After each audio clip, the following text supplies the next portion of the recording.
Okay, you're gonna need 12 ounces of fresh cranberries, 4 to 5 green onions chopped, 1/4 cup of fresh cilantro chopped, 1 jalapeno pepper seeded and finely diced, a cup of sugar, more or less to taste.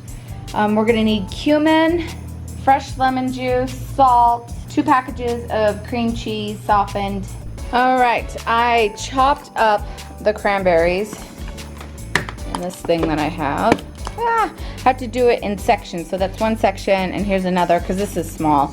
So I'm gonna put this in a bowl and add the rest and finish chopping up the cranberries first. Okay, there's all the cranberries. Now I'm gonna chop up my cilantro and my green onion and my jalapeno and get it in here. So I have my cranberries, cilantro, green onion, and jalapeno. Now I'm gonna add the sugar, the lemon juice, and the cumin. Okay, I added a 1/2 teaspoon of salt, a 1/2 teaspoon of cumin, a cup of sugar, and now I'm gonna wrap this up and put it in the fridge until we are ready. Guests will be here soon, but it's better if this is refrigerated longer, so I'm gonna just get it in the fridge.